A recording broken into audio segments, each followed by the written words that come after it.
بسم اللہ الرحمن الرحیم نحمده ونصلی ونسلم علی رسولہ الکریم وعلی آلہ وصحبہ اجمعین وبعد۔ آج کی تراویح میں جن سورتوں کی تلاوت کی گئی ہے ان میں سورہ طٰہٰ بھی شامل ہے۔ اس صورت میں اور اس کا جو پہلا آدھا حصہ ہے، بلکہ آدھے سے بھی زیادہ حصے میں، 2/3 حصے میں اللہ جل جلالہ نے حضرت موسیٰ علیہ السلام کا ذکر کیا ہے۔ حضرت موسیٰ علیہ السلام کی پرورش کیسے ہوئی؟ مصر میں پرورش ہوئی، پھر مصر کو چھوڑ کر مدین میں تشریف لے گئے، وہ جانا کیسے ہوا، اس کی تفصیل آگے انشاءاللہ سورۃ القصص میں یعنی 20ویں پارے میں آئے گی۔ یہاں یہ ہے کہ حضرت موسیٰ علیہ السلام تقریباً 10 سال مدین میں گزارنے کے بعد اپنی بیوی کو، اپنی اہلیہ کو ساتھ لے کر واپس آ رہے تھے مصر کی طرف۔ راستے میں ایک جگہ رات کے وقت حضرت موسیٰ علیہ السلام کو آگ دکھائی دی، تو موسیٰ علیہ السلام یہ سمجھے کہ جس طرح سردیوں کی رات میں لوگ آگ جلا لیا کرتے ہیں گرمی حاصل کرنے کے لیے،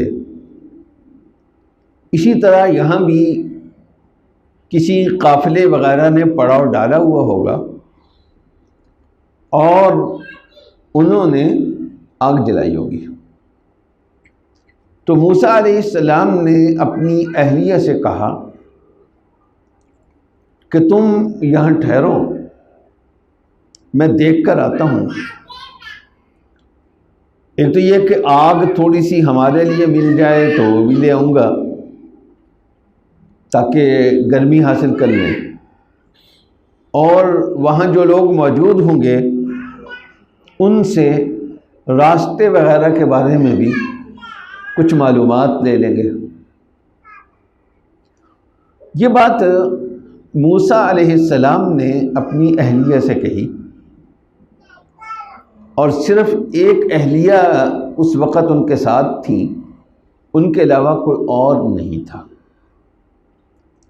لیکن وہاں بھی حضرت موسیٰ علیہ السلام نے محض ایک خاتون ہونے کے باوجود ان کو جو مخاطب کیا ہے وہ مفرد کے صیغے سے نہیں بلکہ جمع کے صیغے سے۔ یہ نہیں کہا کہ تو یہاں ٹھہر یا تم یہاں ٹھہرو، بلکہ یہ کہا کہ آپ یہاں ٹھہریے۔ اس سے معلوم ہوا کہ حضرت موسیٰ علیہ السلام اللہ کے نبی ہیں، اور نبی کی تربیت براہ راست اللہ کی طرف سے ہوتی ہے، ابھی نبوت ملنے والی ہے، اور اب تک ایک نبی کی صحبت میں،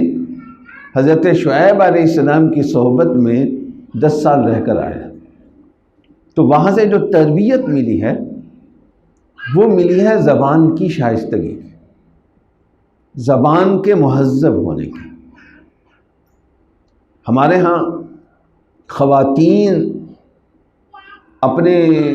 خاوند کو جب مخاطب کرتی ہیں تو وہ تو ادب سے خطاب کرتی ہیں، ادب سے بات کرتی ہیں، لیکن جب خاوند اپنی بیوی سے مخاطب ہو تو ہمارے ہاں خاص طور پر پنجاب کے دیہاتی ماحول میں یا دیہاتیوں سے ملتا جلتا جو ماحول ہوتا ہے اس میں انداز کافی رف سا ہوتا ہے اور کافی کھردرا سا ہوتا ہے۔ تو یہاں سب سے پہلی جو چیز ہمیں محسوس ہو رہی ہے وہ یہ کہ حضرت موسیٰ علیہ السلام نے ایک نبی کی صحبت میں وقت گزارا ہے، ابھی ان کو خود نبوت نہیں ملی، تو اس صحبت کا اثر ان پر یہ تھا۔ موسیٰ علیہ السلام وہاں گئے تو وہاں جا کر پتہ چلا کہ وہ آگ نہیں تھی بلکہ وہ خاص قسم کا نور تھا، اور وہ در حقیقت اللہ جل جلالہ کی کوئی تجلی تھی۔ ظاہر ہے کہ اس کی نوعیت کو صرف اللہ ہی سمجھ سکتے ہیں، یا جن کو وہ تجلی نظر آئی وہ سمجھ سکتے ہیں۔ اور وہاں حضرت موسیٰ علیہ السلام کو نبوت سے سرفراز کیا گیا، اور وہاں ایک بات حضرت موسیٰ علیہ السلام سے یہ کہی گئی کہ انی انا ربک فاخلع علیک انک بالواد المقدس طوی، کہ تم چونکہ ایک بابرکت وادی میں ہو، ایک مقدس جگہ پہ پہنچ چکے ہو، اس لیے اپنے جوتے اتار لیں۔ اس سے معلوم ہوا کہ کسی جگہ کے ادب اور احترام کا ایک طریقہ یہ بھی ہوتا ہے کہ وہاں جب آدمی پہنچے تو اپنے جوتے اتار لے اور ننگے پاؤں وہاں پر جائے۔ یہ بھی کسی جگہ کے احترام اور ادب کا ایک طریقہ ہوتا ہے۔ ہمارے ہاں بعض لوگ یہ کہتے ہیں کہ مسجد میں جوتے اتارنا اس کی کیا ضرورت ہے، کہ جوتے صاف ہوں تو جوتے سے بہتی مسجد میں آ جائے۔ نہیں، ایسا نہیں ہے، مسجد کا ایک احترام ہے، یہ اس کا ایک طریقہ ہے، اور قرآن کریم سے ثابت ہے۔ اللہ جل جلالہ نے خود اپنے نبی موسیٰ علیہ السلام کو اس کی ہدایت دی ہے۔ خیر، وہاں اللہ جل جلالہ کے درمیان اور موسیٰ علیہ السلام کے درمیان کچھ باتیں ہوئیں، منصب نبوت عطا کیا گیا، اور یہ حکم ملا، اور 2 معجزات بھی اسی وقت عطا کیا گیا حضرت موسیٰ علیہ السلام کو، اور حکم یہ ملا کہ تمہاری تشکیل فرعون کی طرف ہوئی ہے، وہ بڑا سرکش ہو چکا ہے، سیدھے راستے سے بہت زیادہ ہٹ چکا ہے، تم نے اس کے پاس جا کر اس کو دعوت دینی ہے۔ تو اس موقع پر حضرت موسیٰ علیہ السلام نے اپنے 2 عذر پیش کیے۔ ایک عذر تو یہ پیش کیا کہ میری زبان اتنی صاف نہیں ہے کہ میں اتنا بڑا کام انجام دے سکوں، اس لیے اپنے لیے اللہ جل جلالہ سے دعا کی، 3 دعائیں کی اس موقع پر اپنی ذات کے لیے۔ ایک تو یہ فرمایا کہ قال رب اشرح لی صدری، کہ میرا سینہ کھول دیجیے، جو بات میں کہہ رہا ہوں میرا اپنا یقین بھی اس پر بے انتہا پکا ہو۔ اور دوسرا یہ کہ ویسر لی امری، کہ ہر کام اور ہر معاملے میں میرے لیے سہولتیں پیدا کر دیجیے، آسانیاں پیدا کر دیجیے۔ نبی کریم صلی اللہ علیہ وسلم کی یہ سنت ہے کہ آپ شریعت کے احکام میں بھی آسانی کو ترجیح دیا کرتے تھے، اور اپنی ذات کے لیے اور امت کے لیے جو دعائیں آپ نے سکھائی ہیں ان میں اللہ جل جلالہ سے آسانی مانگنے کی، سہولت مانگنے کی ترغیب بھی دی گئی ہے، یہ دعا بھی ہمیں سکھائی گئی ہے۔ تو یہاں پر موسیٰ علیہ السلام دوسری دعا یہ کر رہے ہیں، اور تیسری دعا یہ کر رہے ہیں وَاحْلُلْ عُقْدَةً مِّن لِسَانِي، میری زبان میں جو رکاوٹ اور گرہ ہے اس کو دور کر دیجیے۔ اس کا نتیجہ یہ ہوگا کہ یفقہوا قولی، میں اپنی بات زیادہ بہتر طریقے سے کنوے کر سکوں گا، زیادہ بہتر طریقے سے سمجھا سکوں گا۔ یہ تو اپنی ذات کے حوالے سے حضرت موسیٰ علیہ السلام نے اللہ سے مدد مانگی 3 چیزوں میں، اور اس کے بعد یہ فرمایا کہ یہ کام اتنا بڑا لگ رہا ہے مجھے، اتنے بڑے سرکش کے پاس جانا، کہ میری یہ خواہش ہے کہ مجھ اکیلے کو نہ بھیجیے، بلکہ میرے بھائی ہارون کو میرا وزیر بنا دیجیے۔ وزیر کے عربی زبان میں اصل معنی ہوتے ہیں بوجھ بانٹنے والا۔ ایک من بوجھ مجھے اٹھانا پڑ گیا تو میں اس بوجھ کو کسی اور کے ساتھ شیئر کر لیتا ہوں، اور 1 من کی بوری جو ہے وہ 2 آدمی مل کر اٹھا لیتے ہیں۔ تو اب میرے اوپر بوجھ جو ہے وہ 1 من کا نہیں رہے گا، بلکہ 20 کلو بوجھ میں گویا اٹھا رہا ہوں اور 20 کلو کوئی اور اٹھا رہا ہے۔ تو جو کسی کا بوجھ اٹھائے، بوجھ تقسیم کرے، اس کو وزیر کہا جاتا ہے۔ تو میرا بھی وزیر بنا دیجیے، یعنی میرے اوپر جو اتنی بھاری ذمہ داری عائد ہوئی ہے اس میں میرا مددگار بنا دیجیے، تاکہ ہم آپ کی تسبیح بھی کثرت سے کریں اور آپ کا ذکر بھی کثرت سے کریں۔ حضرت موسیٰ اللہ جل جلالہ نے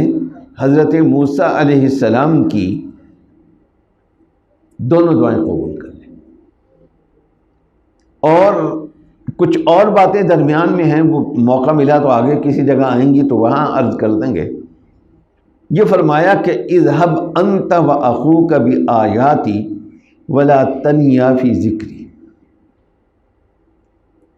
کہ اب تم اکیلے نہیں بلکہ نبوت کی ذمہ داری آپ کے ساتھ ساتھ آپ کے بھائی پر بھی ڈال دی گئی ہے، اس لیے تم دونوں جاؤ فرعون کے پاس، اتنے بڑے متکبر انسان کے پاس، اور جاتے وقت 2 ہدایتیں اللہ جل جلالہ نے خاص طور پر دی۔ ایک تو یہ فرمایا کہ ولا تنیا فی ذکری، وہاں جانا ہے تو راستے میں میرے ذکر میں، میری یاد میں کوئی کوتاہی نہ کرنا۔ در حقیقت اللہ جل جلالہ کا جو ذکر ہوتا ہے یہ ایک روحانی غذا ہوتا ہے، اور انسان کو بعض اوقات اگر ایمان انسان کا کامل ہو تو اس سے جسمانی طاقت بھی ملتی ہے، تھکاوٹ اتارنے میں مدد ملتی ہے، اور اس کی واضح دلیل یہ ہے کہ حضرت فاطمہ الزہرا رضی اللہ تعالی عنہا نے جب رسول اللہ صلی اللہ علیہ وسلم سے گھر کے کاموں کے لیے کسی ملازم کی درخواست کی تو رسول اللہ صلی اللہ علیہ وسلم نے کوئی ملازم دینے کی بجائے کچھ تسبیحات حضرت فاطمہ کو سکھائی، جن کو تسبیحات فاطمی کہا جاتا ہے۔ 33 مرتبہ سبحان اللہ، 33 مرتبہ الحمدللہ، اور 34 مرتبہ اللہ اکبر۔ ملازم کے مقام یہ تسبیح کیسے ہوگی؟ مانگا تو ملازم ہے، اس کی وجہ یہی ہے کہ کام کاج کی جو تھکاوٹ ہوتی ہے، اگر مضبوط عقیدے اور ایمان کے ساتھ کوئی آدمی اللہ کی تسبیح کرتا ہے تو اللہ جل جلالہ اس تھکاوٹ کو برداشت کرنا اس کے لیے آسان کر دیتے ہیں۔ تو ایک ہدایت تو یہ تھی، اور دوسری ہدایت یہ تھی کہ فَقُولَا لَهُ قَوْلًا لَيِّنًا، کہ بات جا کر اس کے سامنے نرم کرنی۔ حضرت موسیٰ علیہ السلام زبان کی تہذیب، زبان کی شائستگی تو پہلے ہی سیکھ چکے ہیں اپنے سسر سے، یعنی حضرت شعیب علیہ السلام سے۔ جیسا کہ ابھی میں نے بتایا کہ اپنی بیوی کو بھی خطاب کر رہے ہیں تو وہ ادب کے انداز سے خطاب کر رہے ہیں۔ آج کوئی اپنی بیوی کے لیے ادب کا صیغہ بول دے تو لوگ شاید اس کو کسی دماغی ہاسپٹل میں لے جائیں کہ اس کو کیا ہوا ہے، لیکن اس کے باوجود اللہ جل جلالہ پھر بھی تاکید کر رہے ہیں ان دونوں کو، کیونکہ آگے جو تمہارے آدمی ہے وہ بڑا متکبر اور بڑا سرکش قسم کا ہے، تو ایسا آدمی جو ہے اس سے بات کرتے ہوئے آدمی جذبات میں آ جاتا ہے، اشتعال کا امکان ہوتا ہے۔ اس لیے اللہ جل جلالہ نے خاص طور پر اس کی ہدایت کی کہ تم نے اپنی زبان کو نرم رکھنا ہے۔ یہ اللہ کی طرف سے تربیت ہے، اور یہ اتنی اہم چیز ہے، اور خاص طور پر اس نقطے کے لیے میں نے آج یہ آیتیں منتخب کی ہیں کہ نبی کریم صلی اللہ علیہ وسلم نے بھی صحابہ کی اور ازواج مطہرات کی تربیت میں اس پہلو پر خاص طور پر زور دیا۔ چنانچہ ایک دفعہ رسول اللہ صلی اللہ علیہ وسلم کی خدمت میں ایک یہودی آیا اور اس نے سلام کیا، لیکن یہودی سلام اس انداز سے کرتے تھے کہ اگلا یہ سمجھے کہ السلام علیکم کہا ہے، لیکن حقیقت میں السلام علیکم ہوتا تھا، تاکہ یہ جس کے معنی ہے کہ تم پر موت ہو، مر جاؤ تم۔ جب اس نے السلام علیکم کہا تو رسول اللہ صلی اللہ علیہ وسلم نے جواب میں علیکم کہہ دیا، وعلیکم، یعنی اگر تم نے سلامتی بھیجی ہے تو ہماری طرف سے سلامتی تمہارے لیے، اور اگر کوئی اور چیز ہے تو جو ادھر سے بات ادھر آئی وہی ہماری طرف سے تمہارے لیے ہے۔ لیکن حضرت عائشہ رضی اللہ تعالیٰ عنہ یہ برداشت نہیں کر سکی، انہوں نے بہت سخت الفاظ میں اس یہودی کو کچھ باتیں سنا دی، اور ظاہر ہے کہ وہ نبی کریم صلی اللہ علیہ وسلم کی حمایت میں ہی بول رہی تھی، رسول اللہ صلی اللہ علیہ وسلم کی محبت اور ایمانی غیرت کی وجہ سے بول رہی تھی، لیکن رسول اللہ صلی اللہ علیہ وسلم نے مناسب سمجھا کہ ایمانی غیرت بھی بعد کی چیز ہے، میری حمایت بھی بعد کی چیز ہے، اور زبان کی شائستگی اور اچھی تربیت وہ پہلے نمبر پر آتی ہے۔ ایمانی غیرت کے نام پر زبان کی شائستگی انسان کھو بیٹھے تو رسول اللہ صلی اللہ علیہ وسلم نے محسوس کیا کہ یہ خسارے کا سودا ہے، اس لیے آپ نے ام المومنین حضرت عائشہ رضی اللہ تعالیٰ عنہ کو فرمایا کہ عائشہ ذرا دھیمے انداز سے بات کرو، اور ساتھ یہ فرمایا کہ نرمی جہاں بھی آتی ہے وہاں خوبصورتی ہی خوبصورتی ہوتی ہے، اور جہاں سے نرمی نکل جائے تو سمجھو کہ وہاں سے ہر خیر نکل گئی۔ حضرت عائشہ رضی اللہ تعالیٰ عنہ نے کہا کہ یا رسول اللہ مجھے تو آپ نصیحت کر رہے ہیں، ادھر نہیں دیکھا اس نے کیا کہا؟ تو رسول اللہ صلی اللہ علیہ وسلم نے فرمایا کہ جتنا جواب بنتا تھا وہ میں نے اسے دے دیا، جواب میں نے دے دیا، کسی اشتعال کے بغیر جواب دے دیا میں نے۔ یہ اشتعال کا جو تمہارا انداز ہے یہ تمہارے لیے مناسب نہیں ہے۔ تو بہرحال انسان کو چاہیے اور اس کے لیے اپنے اوپر خاصی محنت کرنا پڑتی ہے کہ کوئی بھی حالت ہو، کسی کی طرف سے آپ کو غصہ دلوایا جائے، کچھ کیا جائے، انسان کی کوشش یہ ہو کہ اس کی زبان جو ہے وہ شائستگی کے، تہذیب کے راستے سے ہٹنے نہ پائے۔ اللہ جل جلالہ عمل کرنے کی توفیق عطا فرمائے۔